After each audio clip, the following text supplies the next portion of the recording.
What's up, motherfuckers? We're here and we're trying out the new shorter video format. This way, maybe I'll do more videos, but they'll all be shorter. You know what I'm saying? Everyone wins, motherfuckers. Today, we're going to talk about something that's very important, something that the smarts continuously attempt to argue, right? This idea that wrestling has changed just like everything else and that we shouldn't be living in the past. The reason why I bring this up is because, in my opinion, wrestling has not changed at all in the last 15 years. It's the same garbage again and again, right? The thing that WWE is always accused of, justifiably so, is this idea that they continuously promise things to the fans and they don't deliver. Examples of this are things like the McMahon family coming out and saying no immediate rematches, no this, no that, and the same shit happening, no changes manifesting themselves whatsoever. Another thing that remains the same is this over-reliance on small jobber wrestlers and this desire to have them become main event stars.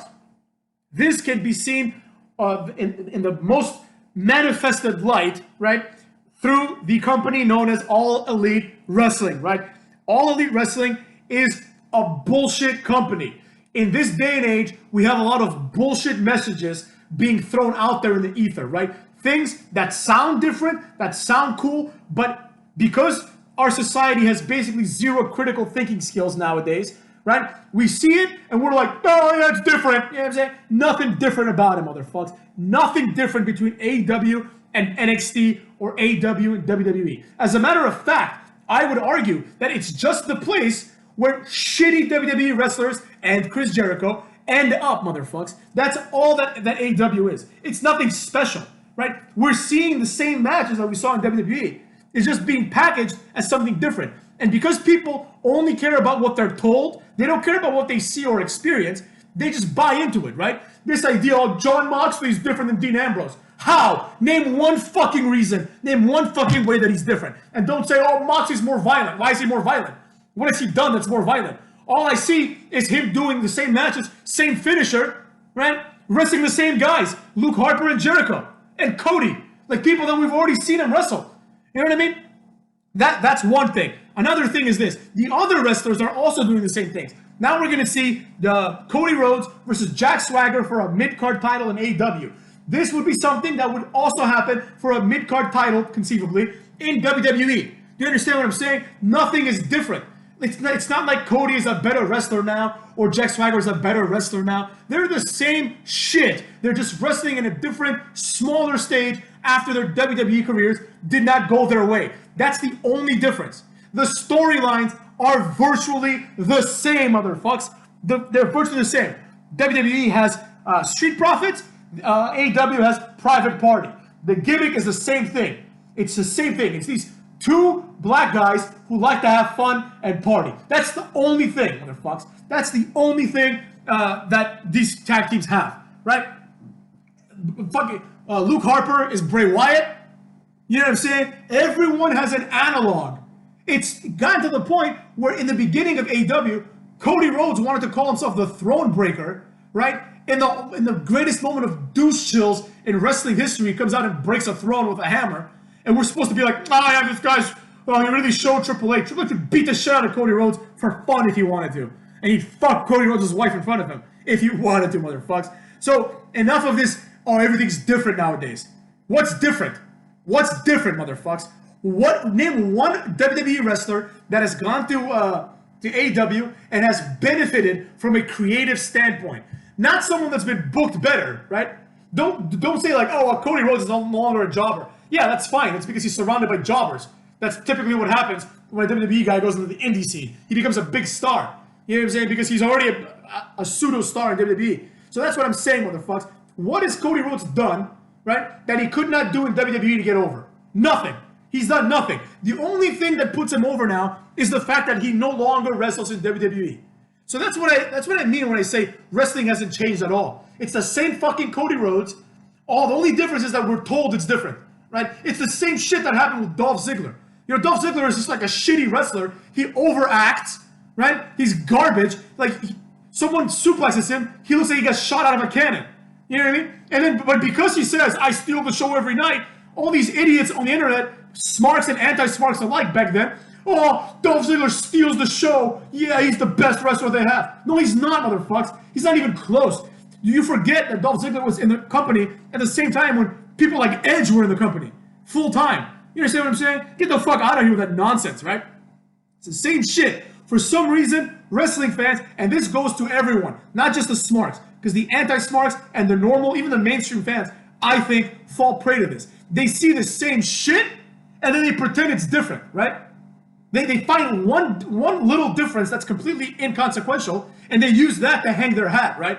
Daniel Bryan is the same thing as Roman Reigns and John Cena. He's the same character. He's a good guy who gets his ass beat and then comes back and wins. That's what he is, fundamentally speaking. You know what I'm saying? But because he's small and he came from ROH, when he does it, it's more interesting than when Roman Reigns does it, for some reason. You understand what I'm saying? That's the problem here. And the same thing can be seen with my new enemy, I suppose, Karrion Kross. For some reason, people have attached, like, they think that Karrion Kross is this amazing wrestler. Will he be a main eventer? Maybe. But you will be lying to yourself if you looked at Karrion Kross and then you looked at Drew McIntyre and you could find one thing that makes Karrion Kross better than Big Mac, Drew McIntyre. You know what I'm saying? And I don't even think Drew McIntyre is that great. I think his title run has been a little flat, right? There's nothing special there. What makes Karrion Kross better than Jinder Mahal? He's not in better shape, right? He's not like, he doesn't have this look or anything like that. I've seen some of the promos that Karrion Kross has cut, and they're not bad. But neither are Jinder Mahal's promos. That's what I'm saying. You see the same shit, but because 5 people say Karrion Kross is great, people are like, yeah, and then I say he's shit. Please explain to me why he's great. Only very few people are like, oh, he reminds me of Edge, or people that actually have arguments. The rest are like, this ain't it, you know? Basically, like, I don't get why Killer Kross is great. Why don't you explain to me why Killer Kross is great? It's the same thing that, like, a lot of liberals do, you know what I'm saying? Like, they have these moments where it's like, where someone's like, well, wait a second, can you please explain to me if global warming really is, like, I can see that it exists, a conservative might say, right? But can you explain to me why it's this big of a problem, right? Can you explain to me, for example, why the ozone layer having a hole is both good and bad, right? It's like, first we have the greenhouse effect that creates global warming. But when there's a hole in the greenhouse, that's also bad, right? So please explain to me. And I suggest that you do this to like some liberal, right? And their answer will almost certainly be, you just don't get it. This ain't it, right? It'll just be like this like pass the buck answer. Like, well, I have no real reasons to think it, but I think it. And because I think it and you disagree, you're wrong, right? And that's fine. It's totally cool to have that opinion. But at the end of the day, shit has to hit the fan, right? And we are seeing the same exact thing happening again and again and again. Cameron Grimes is going to be the next Elias. Fucking Adam Cole is going to be the next Finn Balor. It's written in stone. There's very few people that actually stand out.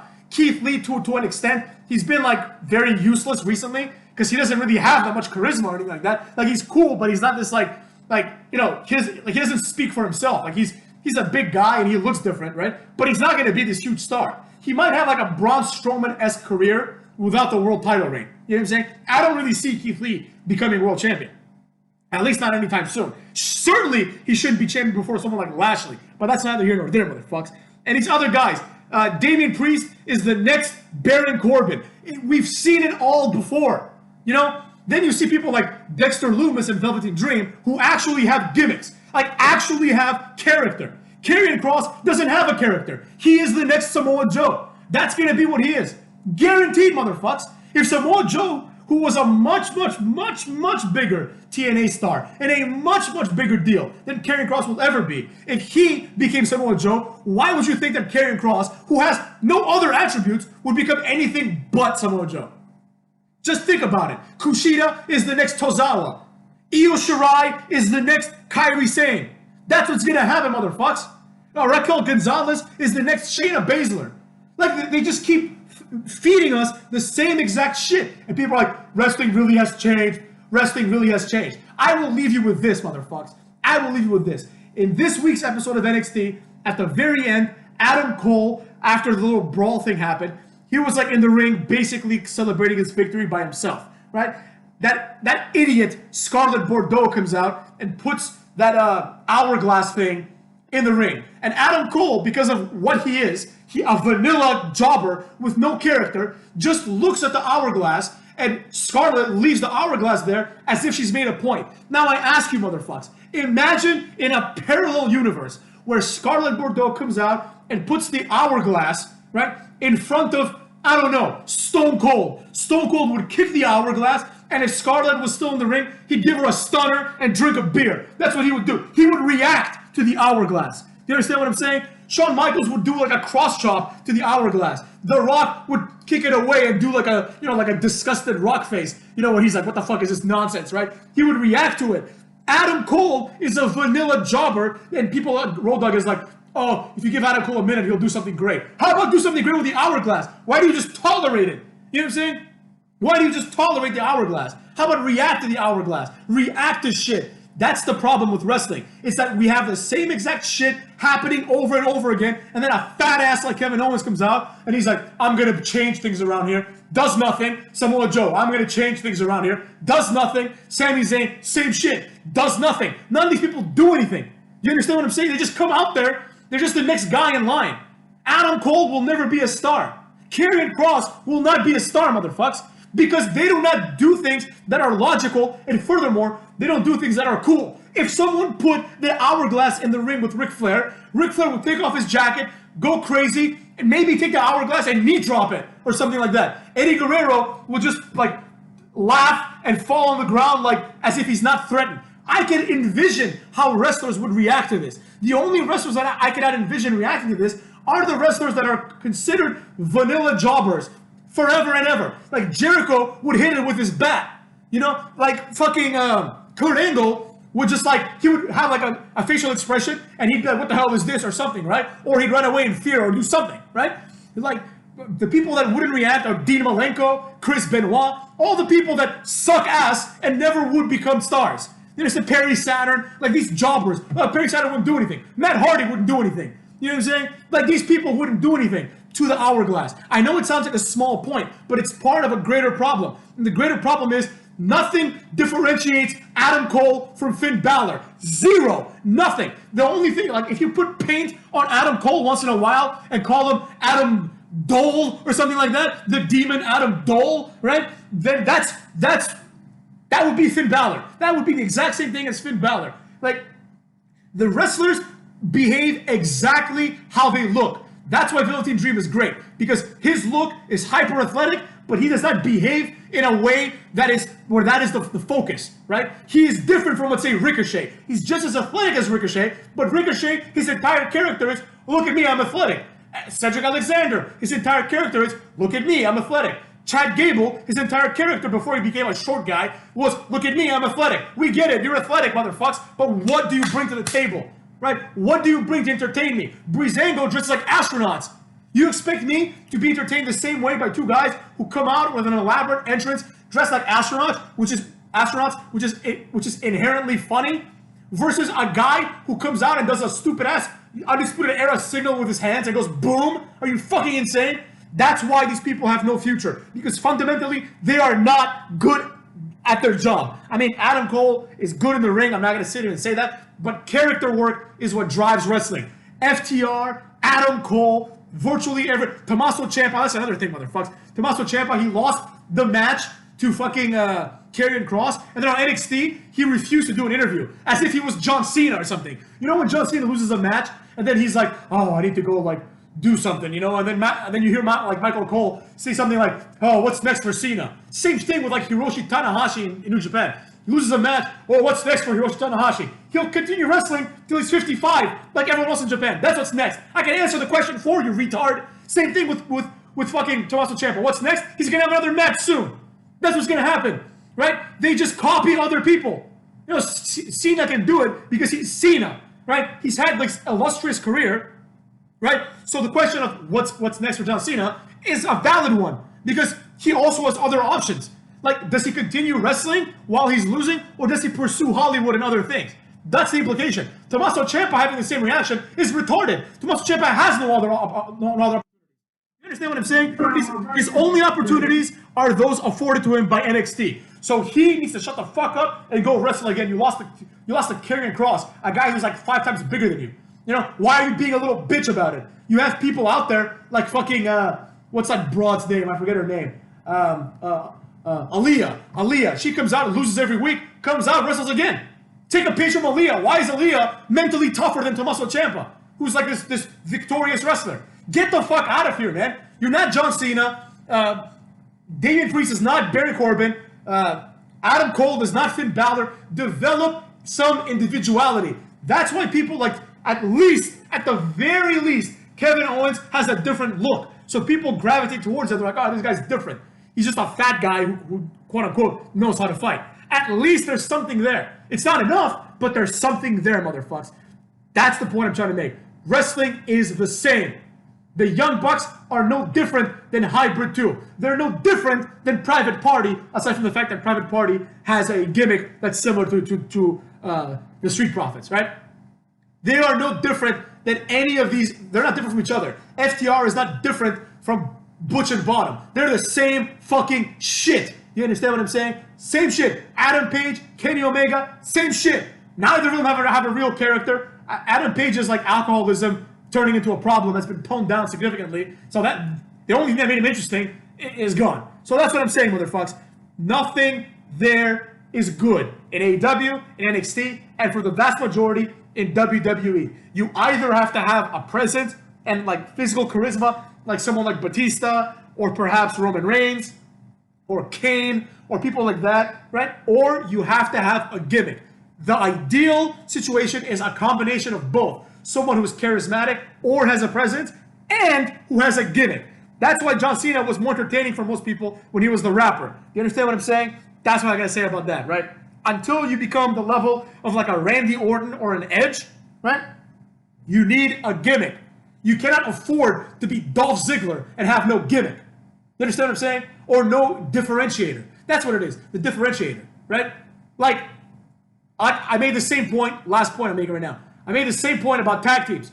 What is the difference between the two big Indian guys in NXT and AOP or the Bludgeon Brothers or the Viking Raiders or Heavy Machinery? There's just two guys come from India and two guys think they're Vikings. I don't give a fuck. I don't give a shit who wins that feud if they have one. I don't care at all, motherfucks. I don't give a fuck. I'm not a Viking. I'm not Indian. I don't resonate with either. And I don't care. They're both the same character. So I don't give a fuck. And that's what I'm saying, motherfucks. Wrestling needs a renaissance. A renaissance like in the 90s where everyone stood out. Even jobbers like Crash Holly stood out because they were cool, they were charismatic, and they had good storylines and good booking written for them.